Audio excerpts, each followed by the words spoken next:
अस्सलाम वालेकुम students. Last class में हम लोगों ने एक्सपेंस का टॉपिक पढ़ लिया था और बच्चों के सवाल आ रहे थे सर बैड डेट एक्सपेंस आप समझा दें। सही है, तो अभी देख लेते हैं। सबसे पहले बैड डेट एक्सपेंस को देखते हैं क्या होता है। बैड डेट एक्सपेंस हमारे पास मैंने आपको बताया था कि अकाउंट रिसीवेबल से ताल्लुक़ रखता है। अकाउंट रिसीवेबल क्या चीज़? ऐसा उधार जो आपको लेना हो, मतलब आपने कोई चीज़ उधार पे बेची होगी, फिर फर्दर उस बंदे से सामने से आप पैसे लोगे। सही है, तो रिसीव करना मतलब अकाउंट रिसीवेबल होगा।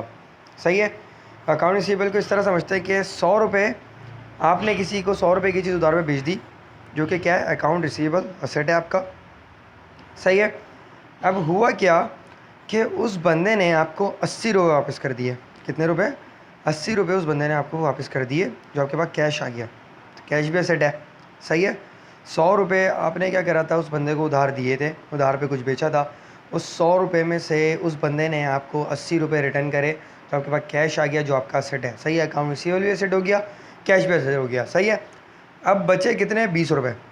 सही है, अब मसलन वो बंदा जिसको उधार पे ख़रीदा था वो पागल हो गया, मर गया, एक्स वाई जी, उसको कुछ भी हो गया, लंगड़ा लूला भाग गया, कुछ भी हो गया, अंडरग्राउंड हो गया, एक्स वाई जी, उसका कुछ भी हो गया, ज़मीन खा गई, आसमान निकल गया।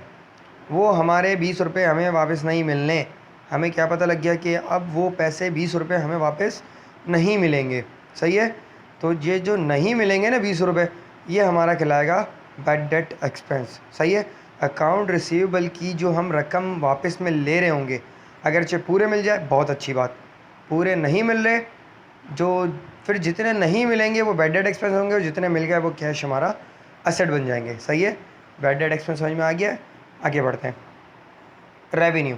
सही है, पहले हम लोग पिलर्स ऑफ अकाउंट पूरा करेंगे, फिर उसके बाद देखेंगे आगे क्या क्या है। अभी हम लोगों ने 3 पिलर पढ़ लिए हैं, एसेट, लाइबिलिटी, एक्सपेंस। सही है, अब हम लोग आगे बढ़ते हैं रेवेन्यू की जानिब। रेवेन्यू क्या चीज़ होती है? रेवेन्यू हमारे पास वो इनकम जो हम बिज़नेस से अर्न करेंगे, मतलब कमाएंगे।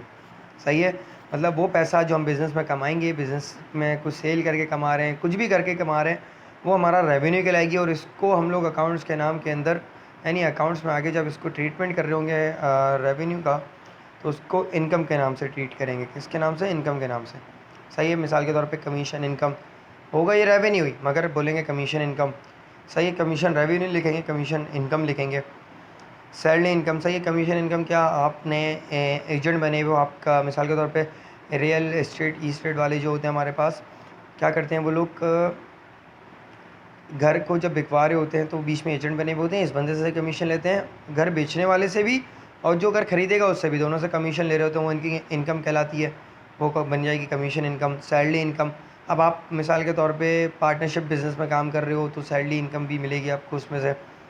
सही है, फिर उसके बाद हमारे पास है रेंट इनकम। सही है, देखो रेंट एक्सपेंस, रेंट एक्सपेंस और रेंट इनकम में फ़र्क समझो। जब आप रेंट दे रहे होगे, मतलब बिज़नेस जहाँ पे कर रहे हो वो बिल्डिंग रेंट की है और आप रेंट दे रहे हो, तो वो रेंट इनकम कहलाएगा। बट वही बिजनेस, वही बिल्डिंग आपने रेंट पे दी हुई है। सही है, तो वहाँ से जो पैसा आ रहा है वो आपके लिए इनकम बनेगा, तो वो क्या हो जाएगा? Rent income.